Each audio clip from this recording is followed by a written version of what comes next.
Guys, അപ്പോൾ എല്ലാവർക്കും ഇന്നത്തെ ബയോളജി ക്ലാസ്സിലേക്ക് സ്വാഗതം. അപ്പോൾ നമ്മൾ ഇന്ന് ഡിസ്കസ് ചെയ്യാൻ പോകുന്നത് നമ്മുടെ 10ാം ക്ലാസ്സിലെ സെക്കൻഡ് ചാപ്റ്റർ ആയിട്ടുള്ള അറിവിൻ്റെ വാതായനങ്ങൾ എന്ന ചാപ്റ്ററിലെ കണ്ണ് എന്നുള്ള പോർഷനാണ്. അപ്പോൾ നമ്മൾ ഇന്ന് കണ്ണിൻ്റെ സ്ട്രക്ചർ പഠിക്കും. അതുപോലെ തന്നെ കണ്ണ് എങ്ങനെയാണ് സംരക്ഷിക്കപ്പെട്ടിരിക്കുന്നതെന്നാണ് നമ്മളിന്ന് പഠിക്കാൻ പോകുന്നത്. അപ്പോൾ നമുക്ക് എല്ലാവർക്കും അറിയുന്ന ഒരു സംഭവമാണ് നമ്മുടെ കണ്ണ് എന്ന് പറയുന്നത് നമ്മുടെ ഒരു സെൻസറി ഓർഗനാണ്. അതായത് നമുക്ക് സെൻസ് ചെയ്യാൻ പറ്റുന്നത്, അതായത് നമ്മുടെ സറൗണ്ടിങ്സിനെ പെർസീവ് ചെയ്തിട്ട് നമുക്ക് എന്താ പറയുക റെസ്പോണ്ട് ചെയ്യാൻ സഹായിക്കുന്ന ഒരു അവയവം അല്ലെങ്കിൽ ഒരു ഓർഗനാണ് നമ്മുടെ കണ്ണ് എന്ന് പറയുന്നത്. അപ്പോൾ കണ്ണ് കൂടാതെ വേറെ സെൻസറി ഓർഗൻസും നമുക്കുണ്ട്. അപ്പോൾ ഏതൊക്കെയാണ് എല്ലാവർക്കും അറിയുന്നതാണല്ലേ. അപ്പോൾ ഈ ചിത്രം നോക്കൂ. നമ്മുടെ കണ്ണുണ്ട്, നമ്മുടെ ചെവിയുണ്ട്, നാവുണ്ട്, മൂക്കുണ്ട്, ദെൻ നമ്മുടെ ത്വക്കുണ്ട്. ഇത്രയും ചേർന്നതാണ് നമ്മുടെ സെൻസറി ഓർഗൻസ് അഥവാ ജ്ഞാനേന്ദ്രിയങ്ങൾ എന്ന് പറയുന്നത്. അപ്പോൾ നമ്മൾ ഇന്ന് ഡിസ്കസ് ചെയ്യാൻ പോകുന്നത് കണ്ണിനെ കുറിച്ചാണ്. അപ്പോൾ എല്ലാവർക്കും കണ്ണിൻ്റെ ഫംഗ്ഷൻ എന്താണെന്ന് അറിയാമല്ലേ? എന്താണ്? നമുക്ക് കാഴ്ച, നമ്മുടെ ഇത്രയും ബ്യൂട്ടിഫുൾ ആയിട്ടുള്ള നമ്മുടെ പ്രകൃതിയും അതേപോലെ നമ്മുടെ ആൾക്കാരെയും നമ്മുടെ ആർട്സും നമ്മുടെ എല്ലാം നമുക്ക് കാണാൻ സഹായിക്കുന്നത് നമ്മുടെ കണ്ണിലൂടെയാണ്. സോ വിഷൻ പോസിബിൾ ആക്കുക അല്ലെങ്കിൽ കാഴ്ച സാധ്യമാക്കുക എന്നതാണ് നമ്മുടെ കണ്ണിൻ്റെ ഫങ്ഷൻ. അപ്പോൾ നമുക്കിന്ന് ഫസ്റ്റ് നമ്മളിന്ന് ഡീൽ ചെയ്യാൻ പോകുന്നത് എങ്ങനെയാണ് കണ്ണ് സംരക്ഷിക്കപ്പെട്ടിരിക്കുന്നത് എന്നാണ്. എങ്ങനെയാണ് കണ്ണ് സംരക്ഷിക്കപ്പെട്ടിരിക്കുന്നത്? അതായത് നമുക്കറിയാം നമ്മുടെ ഇത്രയും വലിയൊരു ഫംഗ്ഷനാണ് നമ്മുടെ കണ്ണ് ചെയ്യുന്നത്. അപ്പോൾ എന്തായാലും അതിനെ നമുക്ക് നന്നായി സംരക്ഷിക്കണം. അതിന് വേണ്ടിയിട്ട് നമ്മുടെ ബോഡിയിൽ തന്നെ കുറച്ച് പ്രൊട്ടക്ഷൻ വെച്ചിട്ടാണ് നമ്മുടെ കണ്ണിന് നമ്മുടെ തലയൂട്ടിയിൽ ഫിക്സ് ചെയ്തിരിക്കുന്നത്. അപ്പോൾ ഏതൊക്കെ രീതിയിലാണ് നമുക്ക് കണ്ണിനെ സംരക്ഷിക്കപ്പെട്ടിരിക്കുന്നത് നമുക്കൊന്ന് നോക്കാം. അപ്പോൾ ഒരു ഇൻട്രോ ആയിട്ടാണ് നമ്മുടെ കണ്ണ് എങ്ങനെ സംരക്ഷിക്കപ്പെട്ടിരിക്കുന്നത് നോക്കുന്നത്. അപ്പോൾ നിങ്ങൾക്ക് അറിയുന്ന നമ്മുടെ കണ്ണിലെ ഭാഗങ്ങൾ ഏതൊക്കെയാണ്? ജസ്റ്റ് എല്ലാവരും ഒന്ന് കണ്ണ് തൊടുക, അല്ലെങ്കിൽ ഒന്ന് കോമൺ സെൻസ് യൂസ് ചെയ്തിട്ട് നിങ്ങൾക്ക് അറിയുന്ന കണ്ണിന്റെ ഭാഗങ്ങളൊന്ന് പറയാമോ? എല്ലാവർക്കും അറിയുന്ന പോലെ നമുക്ക് എന്താ കൃഷ്ണമണി ഉണ്ട്, കൺപീലി ഉണ്ട്, ദെൻ കൺപോളുണ്ട്, കണ്ണുനീരുണ്ട്. അപ്പം എല്ലാവർക്കും അറിയുന്ന ഭാഗങ്ങളാണ് നമ്മുടെ കണ്ണിലെ. ആര് പറഞ്ഞാലും നമ്മൾ പറയും കൺപീലുണ്ട്, കൺപോളുണ്ട്, അങ്ങനെയൊക്കെ നമ്മൾ പറയും. അപ്പം എന്തിനാണ്? ഇവയ്ക്കും ഓരോ ഫംഗ്ഷൻ ഉണ്ട്. അപ്പോൾ വെറുതെ വെച്ചിട്ടുണ്ടാവില്ല, അപ്പം എന്തെങ്കിലും ഒരു ഫംഗ്ഷൻ അവയ്ക്കും ഉണ്ടാവും. അപ്പം എന്തിനായിരിക്കും ഈ കൺപീലി, കൺപോള ഒക്കെ വെച്ചിരിക്കുന്നത്? ഐ ലാഷസ്, ഐ ലിഡ്സ് ഒക്കെ എന്തിനായിരിക്കും? വെറുതെ നമുക്ക് ഐലൈനർ മസ്കാരയൊക്കെ ഇടാനും അതുപോലെ തന്നെ അതിന് വേണ്ടിയിട്ടൊന്നും മാത്രമല്ല, അതിനുണ്ടാവും ഒരു ഫംഗ്ഷൻ. എന്താണ്? കണ്ണിനെ നമുക്ക് പ്രൊട്ടക്ഷൻ ചെയ്യാൻ വേണ്ടിയിട്ടാണെന്ന് പറയാൻ പറ്റും. അതായത് നമ്മുടെ കണ്ണ് പറഞ്ഞാൽ നമ്മുടെ എന്താ പറയുക, നമ്മൾ പൊടിപടലായിക്കോട്ടെ, വേറെ അന്യ പാർട്ടിക്കിൾസ് ആയിക്കോട്ടെ, അതുപോലെ തന്നെ വല്ല ബാക്ടീരിയ പോലുള്ള നമ്മുടെ സൂക്ഷ്മാണുക്കളായിക്കോട്ടെ, അതൊക്കെ കടന്ന് വരാതിരിക്കാൻ നമ്മൾക്കൊരു പ്രൊട്ടക്ഷൻ കൊടുക്കാൻ വേണ്ടിയിട്ടാണ് നമ്മുടെ കൺപീലി ഡയറക്റ്റ് ആയിട്ട് വരാതിരിക്കാൻ വേണ്ടിയുള്ള ജസ്റ്റ് ഒരു ബാഹ്യ പ്രൊട്ടക്ഷനാണ് നമുക്ക് എന്ത് പറയാൻ പറ്റും, കൺപീലിയും കൺപോളകളും. അതുപോലെ തന്നെയാണ് നമുക്ക് പിരികവും നമുക്ക് പറയാൻ പറ്റും. പിരികവും ഒരു രീതിയിൽ നമുക്ക് കണ്ണുകൾക്കുള്ള പ്രൊട്ടക്ഷൻ തന്നെ കൊടുക്കുന്നുണ്ട്. അപ്പൊ കൺപീലി, കൺപോള എന്താണെന്ന് മനസ്സിലായല്ലോ. അതായത് സംരക്ഷണമാണ്. അതായത് കണ്ണുകളിൽ ഡയറക്റ്റ് ആയിട്ട് അന്യ വസ്തുക്കൾ പ്രവേശിക്കുന്നത് തടയുന്നതിന് വേണ്ടിയിട്ടാണ് നമുക്ക് കൺപീലിയും കൺപോളകളും കാണുന്നത്. അടുത്തതാണ് നമുക്ക് ഈ ചിത്രം നോക്കൂ. ഈ ചിത്രം എന്താണെന്ന് നോക്കൂ നിങ്ങളെല്ലാവരും. അത് നമ്മുടെ മനുഷ്യാസ്ഥികൂടത്തിന്റെ തലയോട്ടിയുടെ ചിത്രമാണ്. അപ്പൊ തലയോട്ടിയുടെ കണ്ണിന്റെ സ്ഥാനത്ത് നമുക്ക് എന്ത് കാണാൻ പറ്റും? 2 കുഴികൾ കാണപ്പെടും. അപ്പൊ ഈ കുഴികൾ എന്താന്ന് വെച്ചാൽ, ഈ കുഴികളുടെ പേര് ഞാൻ പറഞ്ഞുതരാം. ഈ കുഴികളുടെ പേരാണ് നേത്രകോടരം. അപ്പൊ നിങ്ങൾക്ക് അത്ര ഫെമിലർ ആയിട്ടുള്ള ടേം അല്ല ഇത്, അപ്പൊ ഒന്ന് സ്ട്രെസ് ചെയ്യാം.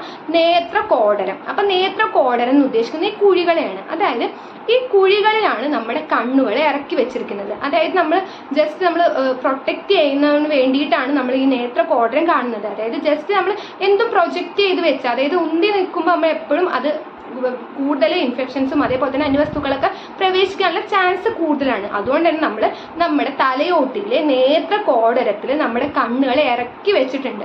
അപ്പൊ നമുക്ക് ഈ പ്രൊട്ടക്ഷൻ, അതായത് കണ്ണുകൾ എങ്ങനെ സംരക്ഷിക്കപ്പെട്ടിരിക്കുന്നു എന്ന് ചോദിച്ചാൽ നമുക്ക് നേത്രകോടരം എന്നും പറയാൻ പറ്റും. കാരണം നേത്രകോടരത്തിലാണ് നമ്മുടെ കണ്ണുകൾ ഇറക്കി വെച്ചിരിക്കുന്നത്. അപ്പൊ ഈ ഇറക്കി വെച്ചാൽ മാത്രം പോരല്ലോ, അത് നമ്മുടെ തലയോട്ടിയായിട്ട് ബന്ധിപ്പിക്കണം. അപ്പൊ ആ ബന്ധിപ്പിക്കുന്ന ജോലിയാണ് നമ്മൾ ആ ചിത്രത്തിൽ നോക്കൂ. ഇതാണ് ബാഹ്യ കൺപേശികൾ. അപ്പൊ ബാഹ്യ കൺപേശികളാണ് ഇത് ഉറപ്പിച്ചു വെക്കുന്നത്. കുഴികളിൽ പറയുന്ന പേരാണ് നേത്രകോടരം. ആ നേത്രകോടരത്തിൽ ഉറപ്പിച്ചു വെക്കുന്നത് നമ്മുടെ ബാഹ്യ കൺപേശികളാണ്. അപ്പോൾ നമ്മളിപ്പോൾ 4 എണ്ണം പറഞ്ഞു. നമ്മുടെ കൺപീലി, കൺപോള, അത് നിങ്ങൾക്ക് അറിയുന്നതാണ്. അതുപോലെ തന്നെ നിങ്ങൾക്ക് അറിയാത്ത 2 എണ്ണം കൂടെ ഞാൻ പറഞ്ഞു. നേത്രകോടരം, അതുപോലെ തന്നെ ബാഹ്യ കൺപേശികൾ. അപ്പൊ നേത്രകോടരം കുഴികളാണ്. ആ കുഴികളിൽ ഉറപ്പിച്ചു വെക്കുന്നതാണ് നമ്മുടെ ബാഹ്യ പേശികൾ. അപ്പോൾ നമ്മൾ 4 പറഞ്ഞു. ഇനി ഒരു 2 കൂടിയുണ്ട്, സിമ്പിളാണ്. അപ്പോൾ ഇനി നിങ്ങൾക്ക് അറിയുന്ന തന്നെയാണ്. അപ്പോൾ കണ്ണുനീര് എന്താ, എന്തിനായിരിക്കും കണ്ണുനീര്? കണ്ണുനീര് പറയുമ്പോൾ നമ്മുടെ കണ്ണിൽ എന്താ ഒരു ഈർപ്പം, ഒരു നനവ് ഉണ്ടാക്കുന്നതാണ് നമ്മുടെ കണ്ണുനീര്. അപ്പൊ അത് മാത്രമല്ല കണ്ണുനീരിനുള്ള ഡ്യൂട്ടി, കണ്ണുനീരിന് വേറെ ഒരു ഡ്യൂട്ടി ഉണ്ട്. അതായത് കണ്ണുനീരിലാണ് നമ്മുടെ എൻസൈം ലൈസോസൈം പറഞ്ഞിട്ടുള്ള എൻസൈം ഉള്ളത്. എന്ത് എൻസൈം?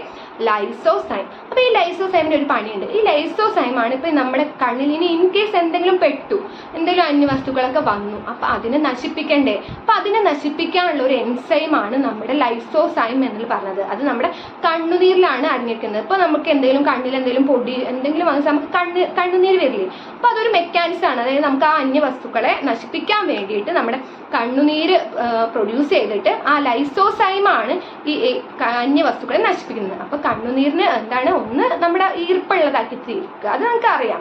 അതുപോലെ തന്നെ വേറെ ഒന്ന് മറക്കരുത്, ഇമ്പോർട്ടൻ്റ് ആണ്, ലൈസോസൈം പറഞ്ഞുള്ള എൻസൈമും നമ്മുടെ കണ്ണുനീരിലാണ് അടങ്ങിയിരിക്കുന്നത്. അപ്പൊ നമ്മൾ കുറച്ച് കാര്യങ്ങളൊക്കെ പറഞ്ഞു കഴിഞ്ഞപ്പോൾ ഒന്നുകൂടെ ഉണ്ട്. അതൊരു പുതിയ ടേമാണ്, കൺജങ്ക്റ്റൈവ. എന്താണ് കൺജങ്ക്റ്റൈവ? നമുക്ക് ബയോളജി ആകുമ്പോൾ നമുക്ക് ടേംസ് ഒരുപാടുണ്ടാവും. അപ്പോൾ നിങ്ങൾ റിപ്പീറ്റായി പഠിക്കുക തന്നെ ഉള്ളൂ മാർഗം, എഴുതുക അല്ലെങ്കിൽ റിപ്പീറ്റായി പറഞ്ഞു പഠിക്കുക. അപ്പോൾ കൺജങ്ക്റ്റൈവ, അപ്പോൾ എന്താ, കണ്ണിനെ പ്രൊട്ടക്ട് ചെയ്യാൻ വേണ്ടിയിട്ടാണ് കൺജങ്ക്റ്റൈവ ഉണ്ട്. അപ്പോൾ കൺജങ്ക്റ്റൈവ അങ്ങനെ എന്തെങ്കിലുമൊക്കെ നിങ്ങൾ കണക്ട് ചെയ്ത് പഠിക്കാൻ ശ്രമിക്കുക. അപ്പോൾ കൺജങ്ക്റ്റൈവ കൂടെ ഉണ്ട്. അപ്പോൾ കൺജങ്ക്റ്റൈവ എന്താ ചെയ്യുന്നത് വെച്ചാൽ ഇതും ഒരു തരത്തിൽ നമ്മളെ എന്താ പറയുക, കണ്ണിന് ഈർപ്പുള്ളതാക്കുക അല്ലെങ്കിൽ നമ്മളെ കണ്ണ് ഡ്രൈ ആവാതെ, ഉണങ്ങാതെ, വരണ്ട് പോകാതെ സംരക്ഷിക്കാൻ വേണ്ടിയിട്ട് നമ്മുടെ ഈ കൺജങ്ക്റ്റൈവ ഒരു ശ്ലേഷ്മം ഉൽപ്പാദിപ്പിക്കുന്നുണ്ട്. എന്താണ് കൺജങ്ക്റ്റൈവ? ഈ ശ്ലേഷ്മം ഉൽപ്പാദിപ്പിക്കുന്നു. കണ്ണ് പെട്ടെന്ന് ഡ്രൈ ആയി പോവരുത്. അപ്പോൾ ആ ഡ്രൈ ആയി പോവാതെ സംരക്ഷിക്കുന്നത് നമ്മുടെ കൺജങ്ക്റ്റൈവ ഉൽപ്പാദിപ്പിക്കുന്ന ശ്ലേഷ്മം വഴിയാണ്. സോ കൺജങ്ക്റ്റൈവയും നമുക്ക് പറയാൻ പറ്റും. കണ്ണുകൾ എങ്ങനെ സംരക്ഷിക്കപ്പെട്ടിരിക്കുന്നു എന്നുള്ള ചോദ്യം വന്നാൽ കൺജങ്ക്റ്റൈവയും നമുക്ക് ഉൾപ്പെടുത്താം. കാരണം അതാണ് നമ്മുടെ കണ്ണിനെ എന്താ പറയുക, ഡ്രൈ ആവാതെ വരണ്ട് പോകാതെ സംരക്ഷിക്കുന്നത് നമ്മുടെ കൺജങ്ക്റ്റൈവ ആണ്. അപ്പോൾ കൺജങ്ക്റ്റൈവ ഉൽപ്പാദിക്കുന്ന ശ്ലേഷ്മം വഴി നമ്മുടെ കണ്ണുകൾ വരണ്ട് പോകാതെ സംരക്ഷിക്കപ്പെട്ടിരിക്കുന്നു. അപ്പൊ നമ്മൾ ഇത്രയും നേരം പറഞ്ഞത് നമ്മുടെ കണ്ണിനെ കുറിച്ചുള്ള ഒരു പൊതുവായുള്ള ഒരു ഇൻട്രോ ആയിരുന്നു. അതായത് കണ്ണുകൾ എങ്ങനെയാണ് സംരക്ഷിക്കപ്പെട്ടിരിക്കുന്നത്. അതായത് നമ്മൾ കൺപീലികളെ കുറിച്ച് പറഞ്ഞു, കൺപോളകളെ കുറിച്ച് പറഞ്ഞു, പിന്നെ നമ്മുടെ നേത്ര കോടരം, ആ കുഴികളെ കുറിച്ച് പറഞ്ഞു, അതിൽ ബന്ധിപ്പിച്ച ബാഹ്യ കൺപേശികളെ കുറിച്ച് പറഞ്ഞു, പിന്നെ നമ്മുടെ കണ്ണുനീർ നമുക്കറിയാം, പിന്നെ ഒരു കൺജങ്ക്റ്റൈവ. അപ്പൊ ഇത്രയും ഭാഗങ്ങൾ വഴിയാണ് നമ്മുടെ കണ്ണിനെ പ്രൊട്ടക്ട് ചെയ്യപ്പെട്ടിരിക്കുന്നത്, കണ്ണ് സംരക്ഷിക്കപ്പെട്ടിരിക്കുന്നത്. അപ്പൊ ഇനി നമുക്ക് ഏറ്റവും ഇമ്പോർട്ടൻ്റ് ആയ സംഭവമാണ് പഠിക്കാനുള്ളത്. നമ്മുടെ എക്സാമിനൊക്കെ സ്ഥിരമായിട്ട് ലേബിൾ ചെയ്യാനും ക്വസ്റ്റ്യനും ഒക്കെ വരുന്ന ഒരു ഭാഗമാണ് കണ്ണിന്റെ ഘടന അല്ലെങ്കിൽ കണ്ണിന്റെ സ്ട്രക്ചർ. അപ്പൊ നല്ല ഡീറ്റെയിൽ ആയിട്ട് പഠിക്കാനുള്ള ഒരു ഭാഗമാണ് കണ്ണിന്റെ സ്ട്രക്ചർ. അപ്പൊ ജസ്റ്റ് അത് എന്താണെന്ന് തുടങ്ങി വെക്കാം. അപ്പൊ കണ്ണിന്റെ സ്ട്രക്ചർ എല്ലാവരും ചിത്രം നോക്കും. ഇതാണ് നമ്മുടെ കണ്ണിന്റെ ചിത്രം. അപ്പൊ ഇതിൽ നിങ്ങൾ ഇവിടെ 3 കളറായിട്ട് കൊടുത്തിട്ടുണ്ട്. ഒന്ന് നമ്മുടെ white colour, then red colour, then yellow colour. അപ്പൊ 3 പാളികളായിട്ട്, അതായത് ഏറ്റവും പുറത്തുനിന്ന് നോക്കുക കേട്ടോ. അപ്പൊ പുറത്തുനിന്ന് നോക്കുമ്പോൾ 3 പാളികളായിട്ട് നിങ്ങൾക്ക് കാണാൻ പറ്റും.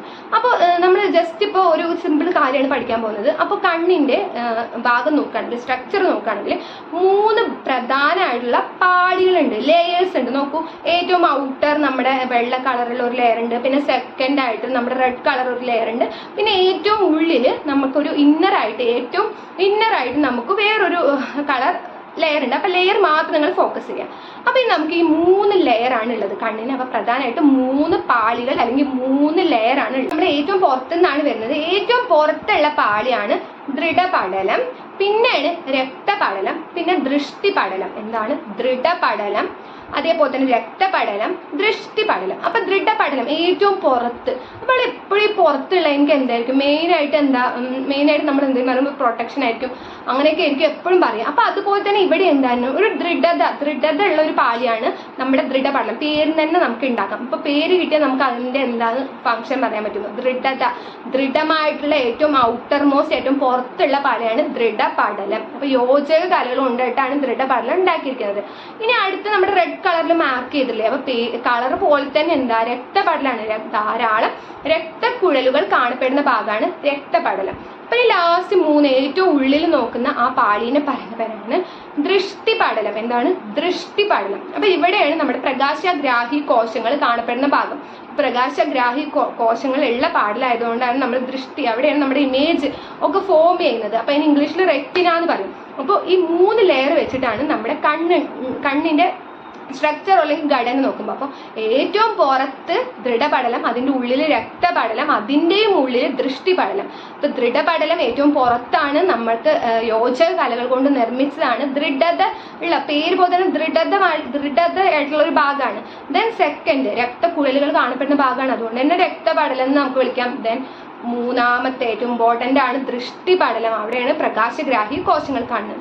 ഇനി നമുക്ക് കുറച്ചുകൂടെ ഉണ്ട്, നമ്മുടെ ദൃഢപടലത്തിലും രക്തപടലത്തിലും ദൃഷ്ടിപടലത്തിലും ഒക്കെ കുറച്ചുകൂടെ ഭാഗങ്ങളുണ്ട്, എക്സാമിന് വരുന്നതാണ്. അത് നമുക്ക് അടുത്ത ക്ലാസ്സിൽ പഠിക്കാം. അപ്പോൾ താങ്ക് യു. അപ്പോൾ നമ്മൾ ഇന്ന് പ്രധാനമായിട്ട് സിമ്പിൾ ആയിട്ടുള്ള ഒരു ടോപ്പിക്കാണ് പഠിച്ചത്, എങ്ങനെ കണ്ണ് സംരക്ഷിക്കപ്പെട്ടിരിക്കുന്നു, അതുപോലെ തന്നെ കണ്ണിൻ്റെ സ്ട്രക്ചർ ചെറുതായി ഒന്ന് തുടങ്ങി വെച്ചു. അപ്പോൾ ഇനി അടുത്ത ക്ലാസ്സിൽ പഠിക്കാം.